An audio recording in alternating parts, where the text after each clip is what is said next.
우리에게 주시는 하나님의 말씀, 구약성경 시편인데요 133편을 보시겠습니다. 성경 가지고 오신 분들은 성경을 열어서 함께 보시면 좋겠습니다. 이 시편에는 제목이 있습니다. 제목도 성경의 일부이기 때문에 제목부터 1절, 2절, 3절까지 한 음성으로 합독하시겠습니다. 같이 읽겠습니다. 다윗의 시, 곧 성전에 올라가는 노래. 보라, 형제가 연합하여 동거함이 어찌 그리 선하고 아름다운고. 머리에 있는 보배로운 기름이 수염 곧 아론의 수염에 흘러서 그 옷깃까지 내림 같고 헐몬의 이슬이 시온의 산들에 내림 같도다. 거기서 여호와께서 복을 명령하셨나니 곧 영생이로다. 아멘. 한번 더 기도하겠습니다. 하나님을 예배합니다. 하나님께 합당한 예배를 드리기 원합니다. 우리에게 말씀해 주시옵소서. 우리 눈에는 보이지 않지만 이 말씀을 통해 하나님 만나기 원하고 하나님 더 알기 원하고 오늘 또 예배에 대해서 배우기 원합니다. 설교가 예배되게 하여 주시옵소서. 말씀을 전하는 종 주님 성령의 능력으로 붙들어 주시고 전하며 예배하며 하나님을 영화롭게 쓰임받게 하여 주시고 우리 설교를 경청하신 우리 모든 성도님들 말씀 들으며 하나님을 바라보고 하나님 높여드리는 예배자로 나아갈 수 있도록 주님 이 예배 가운데 예배 은혜 가운데 하나 될 수 있도록 성령님 주장하시고 역사해 주시옵소서. 예수 그리스도 이름으로 간절히 기도합니다. 아멘. 새해 1월 3주간 은혜가 넘치는 예배라는 주제를 가지고 여러분들과 말씀을 나누고 있습니다. 여러분들이 이미 잘 알고 계시는 것처럼 열림문 장로교회의 핵심 가치가 있습니다. 코어 밸류가 있어요. 은혜가 임하고 또 머물고 또 흐르는 공동체가 되는 것입니다. 은혜가 임하고 머물고 흐르기 위해서 가장 중요한 우리의 사역은 뭐니 해도 예배일 것입니다. 그래서 예배의 은혜가 임하고 예배의 은혜가 머물고 또 예배를 통해서 은혜가 흘러가야지 하나님께서 소원하시는 그런 공동체를 우리가 이루어갈 수 있을 줄로 믿습니다.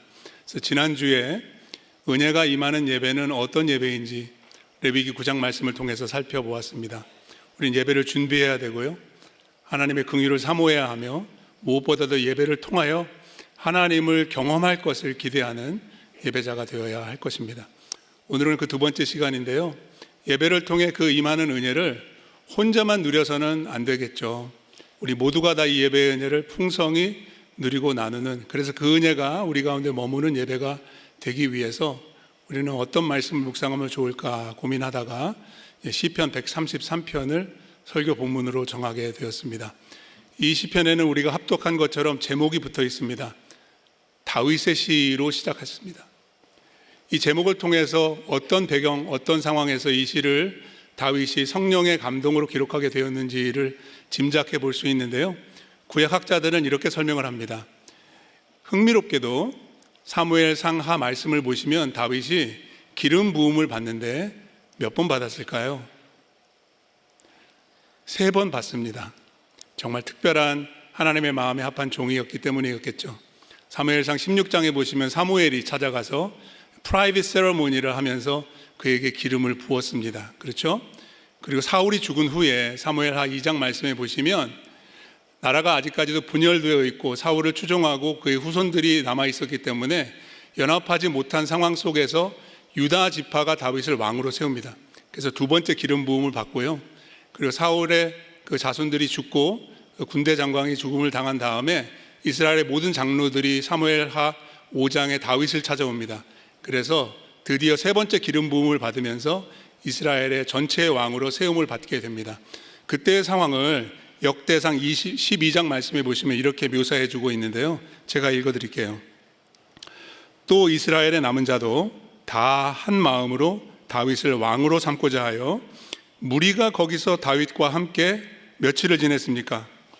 사흘을 지내면서 먹고 마셨을 때 이제 드디어 나라가 하나가 되고 한 공동체가 되어서 하나님께 나아가게 됐구나라는 것을 아마도 다윗이 기억하면서 이 시를 쓰지 않았을까라고 구약학자들은 추정을 합니다. 이게 이제 오리지널 컨텍스트가 되는데, 이 시는 나중에 제가 시편의 제자도 하면서도 설명을 드렸지만 성전에 올라가는 노래라는 제목이 붙어 있는 걸 보면은 1년에 적어도 3번은 하나님께서 이스라엘 언약 백성들에게 성전에서 모여서 예배드리라라고 명령하신 그 절기가 있죠. 지난주에는 제가 레위기 말씀에서 구약의 5대 제사를 알려드렸는데, 오늘은 시험 보지 않겠습니다. 근데 구약에 5대 제사만 있는 게 아니라 3대 절기가 있어요. 신명기 16장에 나오거든요. 유월절, 칠칠절 또는 오순절, 그리고 세 번째는 여러분들 잘 아시는 초막절입니다. 특별히 초막절에는 일주일 동안 성전에 모여서 예루살렘에서 모여 살고 먹고 마시면서 하나님을 예배하고 그 은혜를 기억했던 그런 기간이죠. 그래서 나중에 이제 예루살렘을 향해서 올라가던 믿음의 순례자들이 이 시편으로 찬송하고 예배를 준비하고 또 하나님을 영화롭게 했다, 그렇게 쓰임 받았던 그런 시편으로 우리에게 남아져 있습니다. 그렇기 때문에 이 시편을 통해 오늘은 예배가 은혜가 임할 뿐만 아니라 머무는 예배를 드리기 위해서 우리에게 필요한 그 3가지 중요한 요소를 한 절 한 절씩 좀 살펴보기를 원합니다. 어떤 예배를 드려야 우리가 은혜를 풍성히 누리고 나누고 그 은혜가 우리 가운데 머무는 예배가 될 수 있을까요? 그 첫 번째 요소는 다름 아닌 기쁨입니다. 기쁨. 1절 말씀 다시 한번 보겠습니다. 1절은 이렇게 시작합니다. 보라, 이렇게 시작합니다. 영어 성경에 보시면 점잖게 behold 그랬는데 사실 이런 느낌이에요. look, 와, 이런 거예요. 감탄사입니다. 감탄사. 무엇을 보았길래, 무엇을 보아야 하기 때문에 그런 감탄의 탄성이 터져 나왔을까요? 그 다음에 계속 읽어보시면 답이 나오죠. 형제가 연합하여 동거함이. 지금 어디에서 이 연합과 동거가 이루어지고 있죠? 예루살렘 성전에서 한 가지 목적, 예배라는 목적을 위해서 같은 장소에서 모여 있는데 그 공동체는 형제들이었습니다. 하나님의 언약으로 말미암아서 형제, 가족 공동체된 믿음의 사람들이 모여서 하나님을 예배하고 있는 그 모습을 보니까 지금 우리가 그렇지 않습니까? 그리스도 안에서 하나님의 자녀된 우리들이 한 자리에 모여서 다 같이 예배를 드리고 있을 때 이걸 보면은 와, 감탄이 터져 나온다는 거예요. 왜 그러냐 하면은요, 말씀을 계속해서 보시면 1절에 어찌 그리 선하고 아름다운고. 사실 히브리 원문으로 보시면 어찌 그리가 2번 나옵니다. 어찌 그리 선하고 어찌 그리 아름다운고. 그래서 NASB 영어 성경은 이렇게 번역을 했죠. How good, how pleasant. 그래서 아름답다라고 번역된 것은 사실 기쁘다 또는 즐겁다라고 번역될 수도 있는 그런 표현입니다. 도대체 하나님을 믿는 믿음의 사람들, 언약 공동체가 모여서 한 자리에서 함께 예배드리는 그 모습이 와우, look at that. 놀랍지 않습니까? 선하지 않습니까? 너무 좋지 않습니까? 너무 즐겁지 않습니까? 기쁘고 아름답지 않습니까? 라고 그렇게 탄성을 터뜨릴 수 있는 이유가 뭘까요?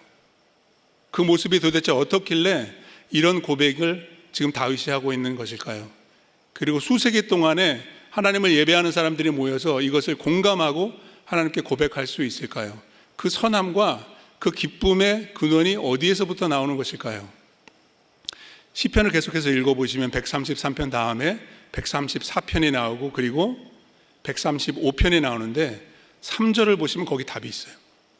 시편 133편 1절 오늘 우리가 같이 읽었죠. 그것을 여러분들의 마음에 두시고 135편 3절을 한번 주의 깊게 잘 살펴보시기 바랍니다. 같이 한번 읽어보겠습니다. 여호와를 찬송하라. 여호와는 선하시며 그의 이름이 아름다우니 그의 이름을 찬양하라. 133편 1절에 나오는 선하고 아름답다, good and pleasant, 이 동일한 단어가 135편 3절에 나오는데 여기에는 무엇이 선한 거예요? 여호와가 선하시고 그의 이름이 아름답고 즐겁기 때문에 그분을 예배하는 공동체가 하나님의 선하심과 하나님의 기쁨 되심을 누리고 있다. 그래서 즐겁다, 그래서 기쁘다라고 고백하는 것입니다. 여러분들 이 예배의 그 의미를, 예배의 본질을 곰곰이 잘 생각하시면서 이 설명을 들어보시기 바랍니다. 시편 133편 1절과 135편 3절을 연결시켜서 우리는 이런 결론을 내릴 수가 있습니다. 들어보십시오. 잘 들어보세요. 모든 선함과 기쁨의 근원 되시는 하나님을 예배할 때 우리는 하나님의 선하심과 기쁨 되심을 경험하면서 드러냅니다. 다시 한번 읽어드릴게요. 예배가 이런 겁니다. 모든 선함과 기쁨의 근원 되시는 하나님을 예배할 때 우리는 하나님의 선하심과 기쁨 되심을 경험하면서 드러내는 것입니다. 그래서 우리는 예배를 통해서 하나님을 보여주는 공동체가 될 수 있습니다. 이걸 이렇게 설명드리고 싶습니다. 성경신학자인 그레고리 빌이 이런 책을 썼어요. We become what we worship. 성경신학에 관한 책이 좀 어려운 책이지만 그 내용의 핵심은 이런 겁니다.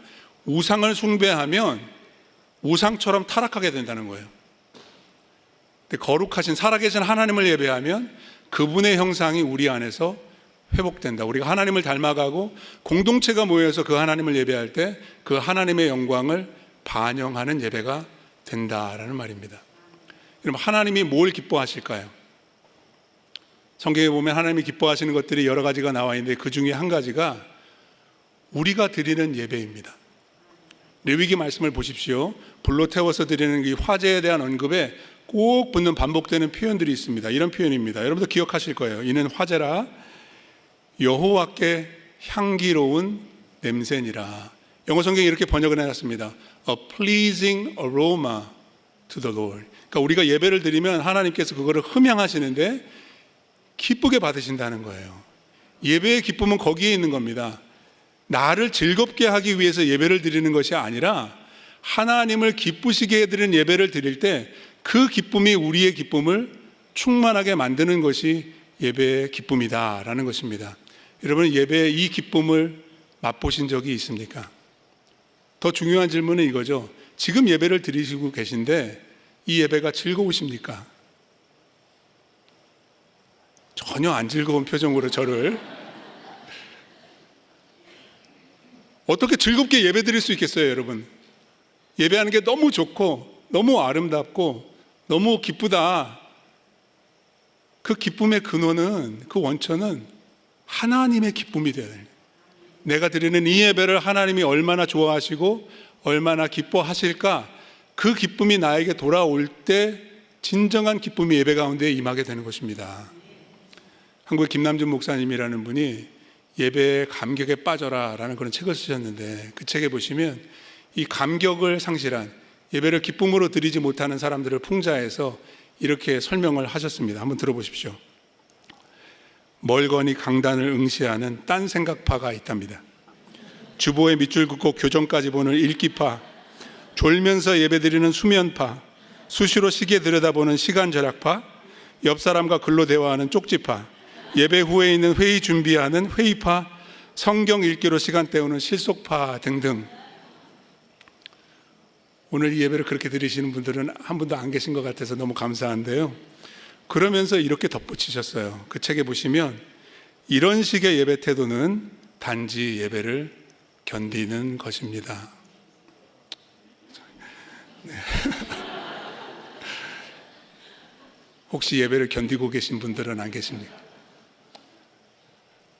솔직히 저도 예배를 견디면서 드렸을 때가 있거든요. 그런 예배를 하나님이 어떻게 기쁘게 받으시겠어요? 즐겁게 드리시기 바랍니다. 나를 즐겁게 하기 위해서 드리는 예배는 절대로 기쁨이 없습니다. 하나님을 기쁘시게 하기 위해서, 그리고 하나님이 얼마나 기뻐하실까, 그 기쁨을 경험하는 예배 가운데 참된 기쁨이 차고 넘치게 될 줄로 믿습니다. 그래서 예수님께서도 이런 말씀을 하셨습니다. 내가 이것을 너희에게 이름은 내 기쁨이 너희 안에 있어 너희 기쁨을 충만하게 하려 함이라. 우리 안에 있는 기쁨, 특별히 예배의 기쁨이 충만히 차고 넘칠 수 있는 그 근거는 하나밖에 없어요. 하나님의 기쁨이 임해야 돼요. 이 예배를 받으시는 하나님의 기쁨이 내 안에 차고 넘칠 때, 예수님께서 그 기쁨을 우리 안에 부어주실 때 진정한 기쁨으로 찬송하며 하나님을 예배하게 될 줄로 믿습니다. 이 기쁨을 맛보고 누리며 공유하는 예배자들 다 되시기를 주 이름으로 축복합니다. 오늘 시편 133편 말씀을 통해서 우리에게 가르쳐 주시는 두 번째 예배 요소가 있습니다. 그것은 헌신입니다. 헌신. 예배는 기쁨이 있어야 하고 그리고 또 있어야 할 것이 이 헌신이라는 요소입니다. 2절 말씀 우리 본문 같이 한번 읽어보겠습니다. 읽겠습니다. 머리에 있는 보배로운 기름이 수염 곧 아론의 수염에 흘러서 그 옷깃에 내림 같고. 지금 다윗이 어떤 광경, 어떤 사건을 지금 기록해 주고 있습니까? 제가 설교 서두에도 설명을 드렸지만 다윗 자신도 기름 부음을 받았어요. 한 번이 아니라 3번이나 받았어요. 근데 그것을 자기가 경험한 기름 부음을 설명하지 않습니다. 자기가 직접 목격하지 못한 기름 부음입니다. 누가 기름 부음 받은 것을 기록하고 있죠? 아론입니다. 지난주에는 제가 레위기 9장 말씀, 그 레위기의 첫 제사에 대해서 설명을 드린 바로 그 전장 8장이 제사장 위임식이잖아요. 그 내용 가운데 아론이 어노인팅, 이 기름 부음 받는 그런 장면이 있는데 다윗은 그것을 직접 보지 못했지만 성경을 읽고 들으면서 상상하는 겁니다. 그때 그 상황을. 근데 직접 모세가 기록해 준 내용을 우리가 한번 살펴보도록 하겠습니다. 레위기 8장입니다. 10절, 11절, 12절 천천히 읽겠습니다. 10절 먼저 보겠습니다. 모세가 관유를 가져다가 성막과 그 안에 있는 모든 것에 발라 예배를 드리기 시작하기 전에 그 예배 장소를 거룩하게 하나님께 구별해서 드리는데 어떤 예식을 치르냐 하면 어노인팅, 기름을 바릅니다. 여기서 쓰는 기름은 식용유가 아닙니다. 출애굽기에 나오는 관유라고 하죠. 거룩한 기름입니다. 예배에만, 예식에만 사용되는 특별한 기름인데 이 기름을 바르면 뭐예요? 여기서는 예배만 드리는 겁니다. 하나님의 영광을 위해서만 사용되는 것으로 set apart, 구별하는 거예요. 11절도 보십시오. 또 제단에 7번 뿌리고 완전히 구별하는 것이죠. 또 그 제단과 그 모든 기구와 물두멍과 그 받침에 발라 거룩하게. 이제는 더 이상 다른 용도로 사용될 수 없습니다. 제사와 예배에만 쓰는 것입니다. 구별하는 거예요. 그리고 나서 사람을 구별하는데 12절 같이 읽겠습니다. 또 관유를 아론의 머리에 붓고 그에게 발라 거룩하게 하고. 그래서 아론은 그 이전까지는 어떻게 무엇을 위해서 살아왔는지 모르지만 그건 중요하지 않아요. 근데 이제 기름 부음을 받은 다음부터는 제사만 드리고 하나님을 예배하고 하나님을 섬기는 일에 헌신했다라는 것입니다. 근데 다윗은 지금 예루살렘 성전에 모여서 예배하는 자들을 바라보면서 아론의 기름 부음 받은 위임식을 상상하고 있습니다. 이 공통점이 뭘까요? 예배는 헌신이다. 아론만 헌신하는 것이 아니라 예배하는 모든 사람들이 예배로 하나님의 영광을 위해서 온전히 헌신해야 한다. 예배 드리고 끝나는 것이 아니라 예배를 마친 다음에도 헌신된 하나님을 영광을 위한 삶으로 살아가야지 그 전에 그 드린 예배가 진정한 예배가 되는 것이다. 아멘이시죠? 예배만 잘 드리면 뭐합니까? 예배 드리고 나서 어떻게 사는가? 그것도 중요하지 않겠습니까? 신약이 우리에게 교훈해 주는 예배의 핵심도 바로 거기에 있죠. 로마서 12장 1절 말씀 같이 한번 읽겠습니다. 그러므로 형제들아 내가 하나님의 모든 자비하심으로 너희를 권하노니 너희 몸을 하나님이 기뻐하시는 거룩한 산 제물로 드리라. 이는 너희가 드릴 구약의 제사는 죽여서 드리는 제사입니다. 신약의 제사는 살아서 드리는 제사입니다. 산 제물이에요. 근데 공통점이 있죠. 하나님께 드리는 헌신입니다. 제단 위에 제물을 드리면 일단 죽입니다. 돌려받을 수 없습니다. 다 태워버립니다. 하나님의 것입니다. 신약의 예배의 개념은 뭐냐면 우리가 봉헌하지 않습니까? 지금 여기 이제 봉헌해서 가지고 나가셨는데 이거 돌려달라고 하는 사람 없잖아요. 그죠? 궁금하시고. 하나님께 드린 것입니다. 일부를 드리지만 전부를 드리는 것입니다. 모든 것이 하나님의 것이고 이 헌물을 드리는 나의 삶, 나의 소유가 다 주의 것입니다. 주를 위해 쓰겠습니다.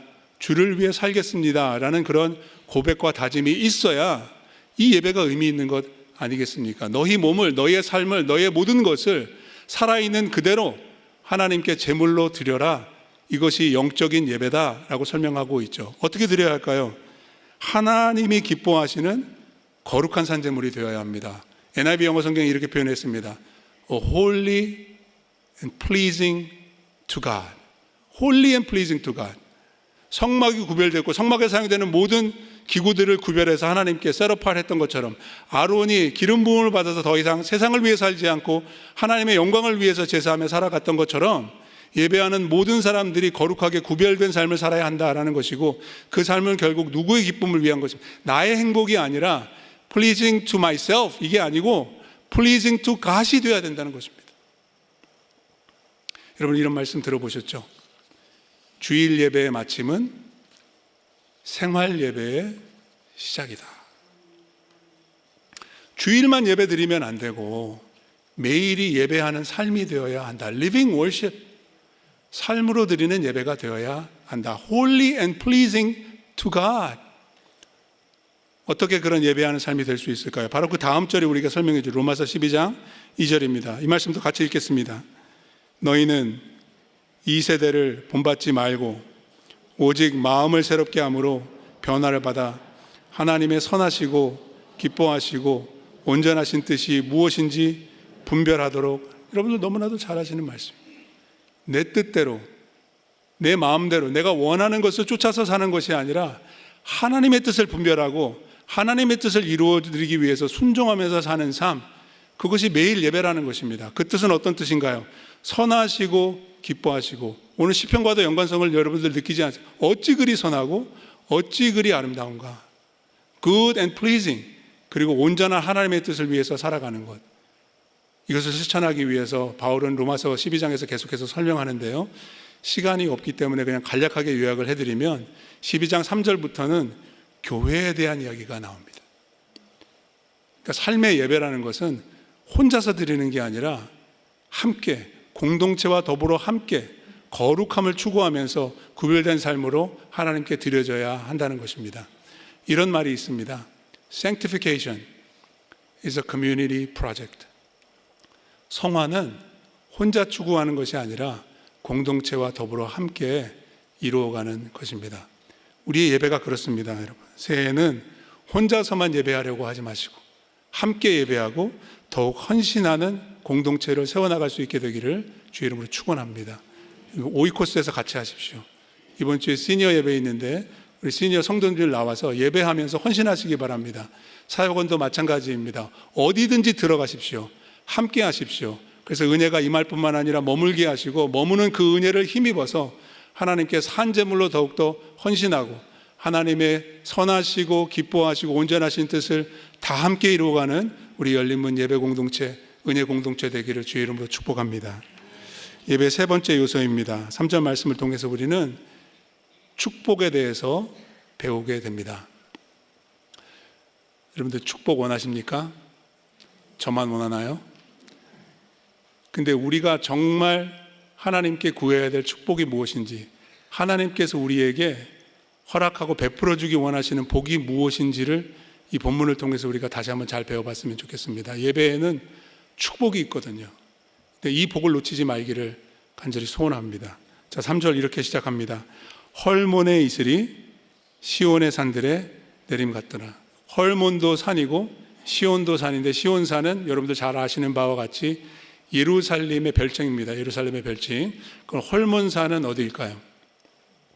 헐몬산 가보신 분 계시나요? 네, 저는 시온산도 헐몬산도 못 가봤지만 그래서 사진과 지도를 준비했습니다.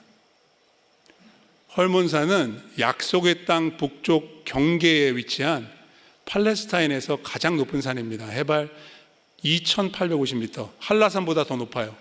굉장히 높은 산이고요, 눈이 내려서 1년 내내 다 녹아내리지를 않습니다. 특별히 헐몬산에는 오늘 3절에 이슬이 언급되고 있지 않습니까? 이슬이 1년 내내 내리는데 1년에 약 1324mm 정도의 이슬이 내려서 헐몬산에서 밤을 지새우면 옷이 흠뻑 젖을 정도로 이슬이 많이 내리는 곳이라고 합니다. 그런데 아시다시피 이 팔레스타인에는 비가 많이 오지 않잖아요. 그래서 헐몬산에 내린 이슬과 눈이 녹아내려가지고 요단강을 이루고 또 갈릴리 호수를 이루고 이래가지고 시온산이 있는 예루살렘까지 이 식수원을 공급해주는 그런 자원이라고 합니다. 근데 잘 보십시오. 헐몬에 눈이 아니라 이슬이라고 했습니다. 왜냐하면 구약 성경의 이슬은 하늘에서부터 내려주시는 하나님의 축복을 상징하기 때문입니다.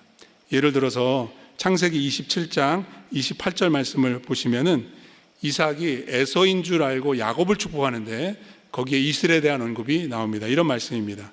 하나님은 하늘의 이슬과 땅의 기름짐이며 풍성한 곡식과 포도주를 내게 주시기를 원하노라.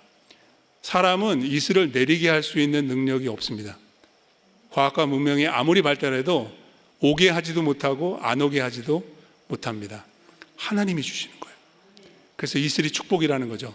또 호세아서 14장 5절 말씀에 보면은 또 이렇게 그 축복을 묘사합니다. 같이 읽겠습니다. 내가 이슬과 같으리니 그가 백합화 같이 피겠고 레바논 백향목 같이 뿌리가 바뀔 것이라. 그래서 헐몬의 이슬이 하나님이 내려주시는 축복을 상징하면서 시온산 예배하기 위해서 모인 언약 공동체에 임하게 되는데, 거기서 오늘 본문을 보십시오. 거기서 이슬과 같이 임하는 하나님의 축복이 있다. 거기서 여호와께서 복을 어떻게 하셨어요? 명령하셨다. 여러분, 하나님께서 말씀하시고 명령하시면 그대로 되는 줄로 믿습니다. 빛이 있으라 하면은 빛이 있는 것입니다. 복이 있으라 하시면 복이 있을 줄로 믿습니다. 그 복이 무엇일까요? 이슬처럼 내려주시는 하늘의 축복이 무엇일까요? 오늘 시편 133편 아직 제가 설명드리지 않은 맨 마지막 대목입니다. 곧 영생이니라. 구약 성경에 영생이라는 단어가 많이 나오지 않습니다. 히브리어로 보시면 딱 2번 나와요. 여기 시편 133편 3절과 다니엘 12장 2절 2번밖에 안 나와요. Life evermore. 영생은 영원한 생명일 뿐만 아니라 영적인 생명입니다. 이게 중요한 거예요. 우리 육신의 생명이 있고 호흡이 있는데 이건 끝납니다. 이건 영원하지 않아요. 영원할 수 없어요. 이 몸으로 천국에 못 들어갑니다. 영적인 생명을 얻어야 합니다. 하나님이 주시는 축복은 물론 물질적이고 육적인 축복을 주실 때도 있습니다. 근데 우리의 관심은 거기에 머물 때가 너무 많아요. 근데 이거보다 더 중요한 게 있어요. 거기서 예배하는 그곳에 하나님께서 복을 명령하시는데 하나님이 주시는 그 축복은 뭐예요? 영생입니다. 이슬이 내려서 이스라엘에 사는 사람들이 그 물을 통해서 농사도 짓고 먹고 마시고 할 수 있어서 생명력을 유지하는 것처럼 영적인 생명력, 하나님이 주시는 하늘로부터 내려오는 그 축복은 예배하는 곳에 임하는 줄로 믿습니다. 우리가 모여서 예배할 때마다 이 영생을 맛보아야 됩니다. 영적인 생명으로 채워져야 합니다. 이 땅에 있는 것들을 너무 사랑하고 이것에 얽매이는 것이 아니라 우리는 하늘을 바라보고 영혼을 사모하는 그런 믿음을 새롭게 해야 할 줄로 믿습니다. 초대교회 성도들이 그렇게 예배했거든요. 제가 지난주에 조정민 목사님 설교 클립을 들었는데 그분이 이런 설명을 하시더라고요. 저는 가보지 못했지만 로마에 가시면은 카타콤이라는 기독교 유적지가 있다고 해요. 박해를 피해서 동굴에 들어갔잖아요. 예수 믿는 사람들이. 근데 그 동굴은 공동묘지였다고 합니다. 공동묘지에 모여서 예배하는 거예요. 근데 그 동굴의 한쪽 벽에 이런 글이 쓰여 있대요. 우리는 이곳에서도 천국을 경험한다. 아이러니하지 않습니까? 죽음의 상징인 묘지에서 교회가 모여 있는데 거기에서 영생을 맛보고 있는 거예요. 조정희 목사님 그런 말씀 하시더라고요. 그들은 거기서 천국을 경험했기 때문에 천국에 간 것이다. 그리고 이렇게 도전하시더라고요. 여기서 천국을 경험하지 못한 사람들이 천국 갈 수 있겠어요? 제가 말한 게 아니고요. 조정민 목사님이. 여기서 구원받아야 구원에 이르고 여기서 천국을 경험해야 거기서도 천국을 이루게 되는 것이죠. 믿으시면 아멘 하겠습니다. 우리의 모든 예배가 그런 예배가 되면 참 좋겠습니다. 영생을 맛보고 천국을 누리고 나누는 그런 예배가 되어야 합니다. 오늘 이 예배뿐만 아니라, 우리만 드리는 이 예배뿐만 아니라 열문 재단에서 드려지는 모든 예배들, 지금 이 시간에도 영어권에서, 교육부에서, 클레마에서 예배를 드리고 있는데 하나님 천국이 임하게 하여 주시옵소서. 영생의 축복을 명령해 주시옵소서. 영원한 삶 맛보게 하여 주시옵소서. 이것이 우리의 기도이고 또 우리의 예배 드릴 때마다의 모임과 체험이 되기를 간절히 바랍니다. 제가 이 얘기 하나만 더 하고 설교 마치려고 하는데요. 지난주에 지미 카터 대통령의 장례식이 이 워싱턴 DC에서 있었죠. 내셔널 커티드럴에서. 그 보도를 또 기사와 또 영상으로 이렇게 보는데 제가 이거 참 이상하다라고 느꼈던 그런 순서가 하나 있었어요. 아주 유명한 미국의 가수 두 명이 듀엣으로 부르는데 장례식에서 존 레논의 이매진이라는 노래를 부르는 거예요. 지미 카터 대통령은 여러분들 잘 아시다시피 침례교회 신자셨고요. 그 노년에서도 그 교회, 본인이 출석하는 교회 주일학교 교사로서 오랫동안 봉사하셨던 예수 잘 믿다 가신 분이거든요. 근데 이 존 레논이 불러서 유명해진 이매진하는 노래가 이렇게 시작해요. Imagine there's no heaven. 장례식에서 이 노래 불러도 되나요? 여러분, 천국이 없는데 무슨 위로가 되고 무슨 소망이 있습니까? 여러분, 우리가 드리는 예배는 어떻습니까? 천국을 믿습니까? 소망이 있습니까? 위로가 되나요? 하나님께서 복을 명령하시고 곧 영생이니라 이것을 우리가 누리고 맛볼 때 예배다운 예배를 드릴 수 있는 것 아니겠습니까? 사도 바울도 그래서 그의 마지막 서신에서 이렇게 고백합니다. 디모데후서 4장 18절 말씀인데요. 주께서 나를 모든 악한 일에서 건져내시고 또 그의 천국에 들어가도록 구원하시리니 그에게 영광이 세세에 무궁하도록 있을지어다. 아멘.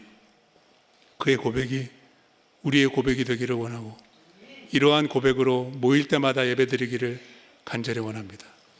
예배는 축복이 있습니다.